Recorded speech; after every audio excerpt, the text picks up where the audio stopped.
Hey everyone, it's been a while since I made a video, but it was such a bad day outside. It was like raining the whole day, and inspiration struck, so I decided to write a script for this one and just kind of get a few thoughts off while I was still fresh with them. And the main thing that inspired this video was a conversation I had with my dad the other day, and we were kind of talking about art because I enjoy a lot of, classical art and even like modern stuff that people do. Like I'm a big, just genuine fan of like kind of this classical, neoclassical movement, I guess, whether it's in the present day or like a few hundred years ago. But anyways, we were discussing art, and he showed me something that he liked, a few paintings that he found on Instagram from a dude from, like, I don't know, Brazil.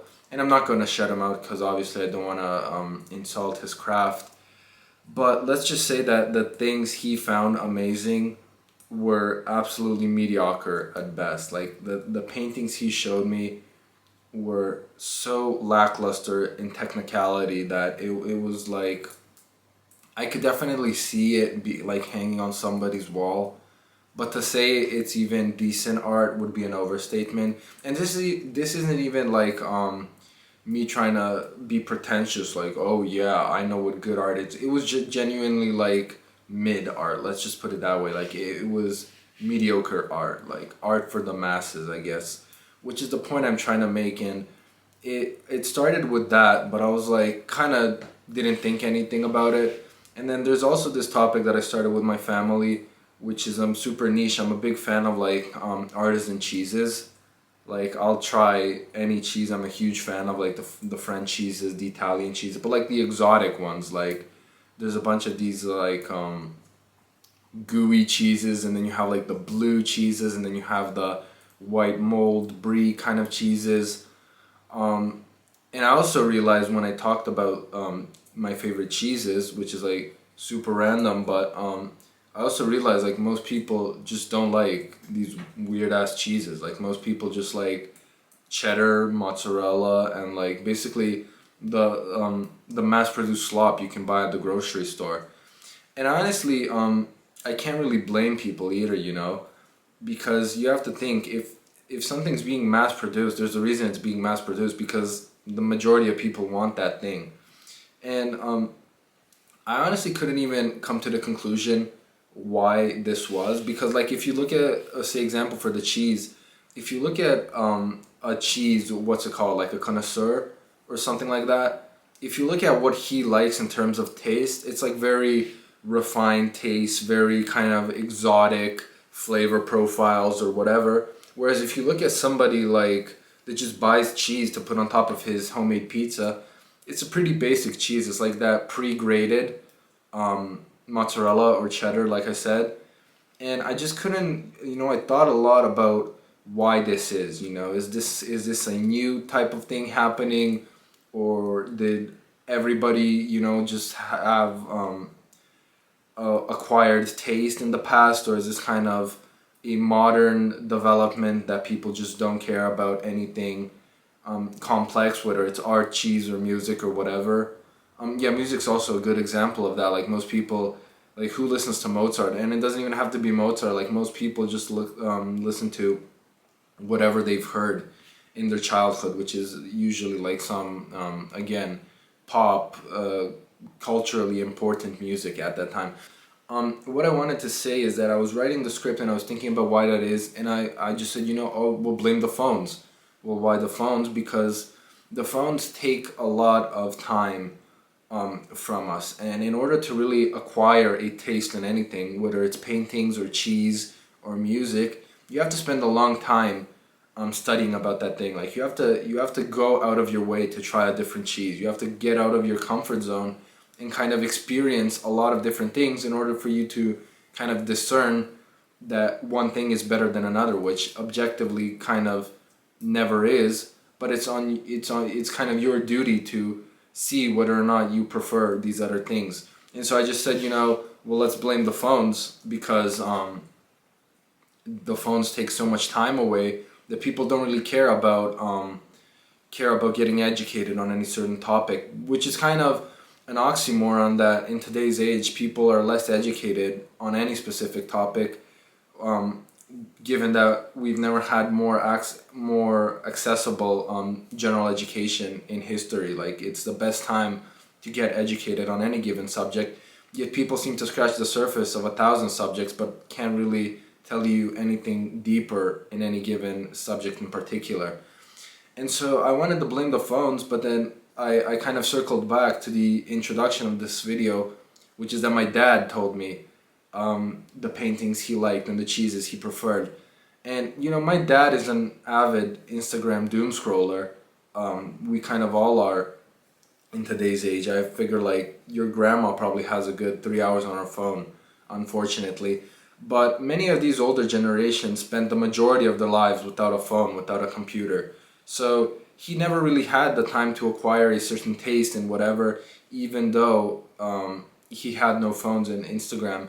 And it really got me thinking. But when you look at, say, the Renaissance, we think of it as like this whole cultural movement where just people started getting educated and people started learning arts and the music and compositions and the laws of nature and geometry. And but we have to understand, when we talk about the Renaissance, it's really a really small group of people that actually started the whole thing and that actually were in the whole cultural movement. Because, like, again, the Renaissance started in Italy, I think, and then later moved on to like the Netherlands and whatever. But even then, like, when we look, it's such a small group of artists and it's such a small group of collectors that actually initiated the whole thing, that even though it's culturally so impactful that like the whole world knows about it today, it was really like maybe 1% of the population.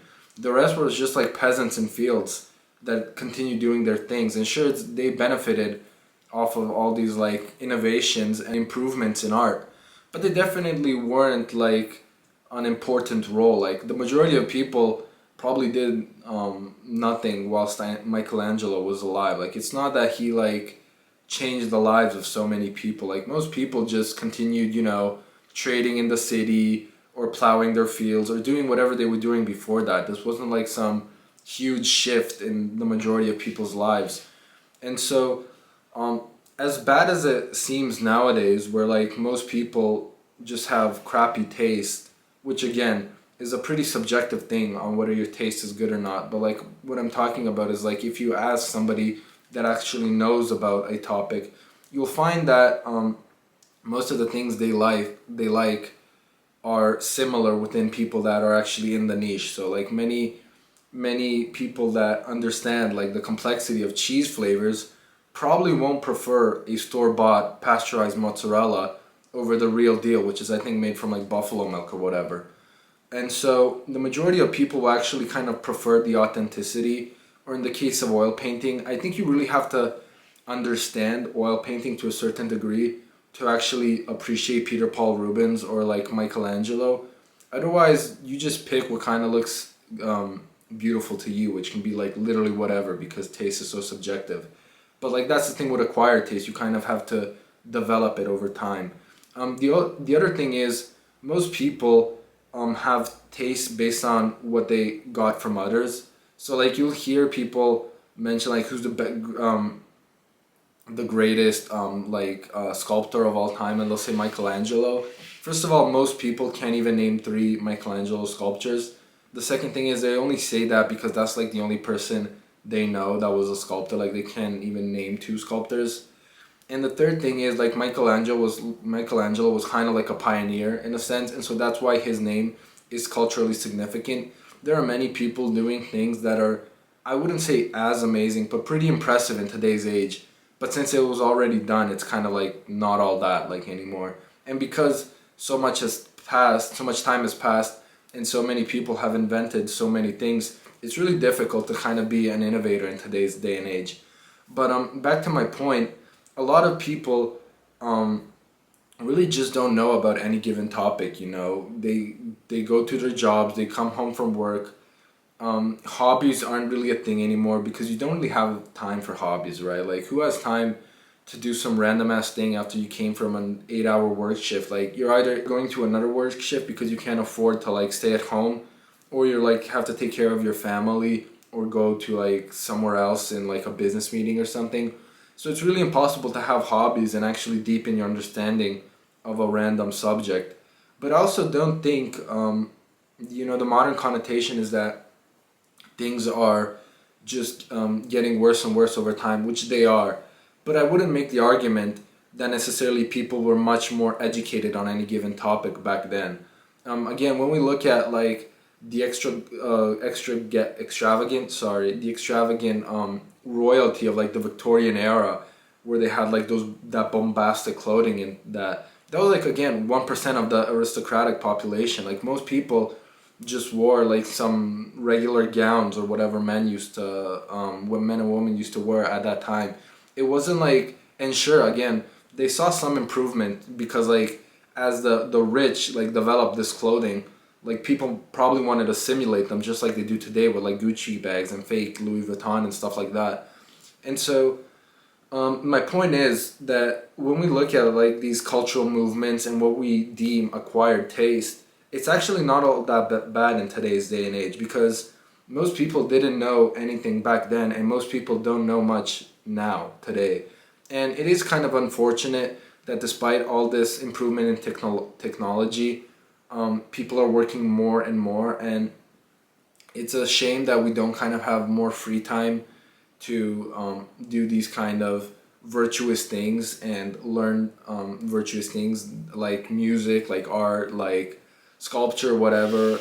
But it is what it is. I definitely wouldn't judge anybody on their taste on stuff, even though like I used to do that. And there will always be somebody that will be better versed in like what they deem tasteful. Like there will always be somebody that knows more about a subject than you. So this was kind of a really weird rant because I didn't come to any conclusion. I just kind of talked about my opinions on why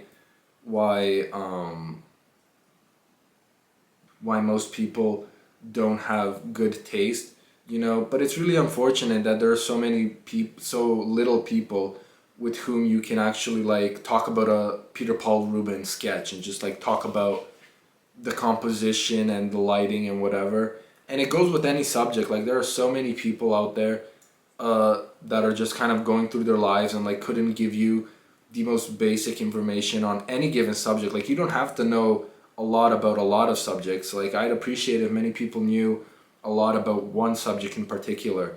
But in this day and age of Instagram Reels, where you kind of know a million fun facts, but you don't actually know anything about any given subject, at best, we're going to stay stagnant in terms of our overall general improvement in knowledge of any given subject. Like at best, the knowledge level will stay the same. I personally think it's going to go down with time, just because people are reading less and less people, like even the people that could have the chance to like go to art museums and like become educated on any given subject really don't care. They kind of just stay at home and do whatever. So it is an unfortunate environment to grow up in. But yeah, I don't know what to take away from this video. I would recommend everybody, learning a lot about a very niche thing. I find that to be very like virtuous and very just a cool thing, because like I said, most people don't know anything about anything. So yeah, that's about it. I'll see you next time.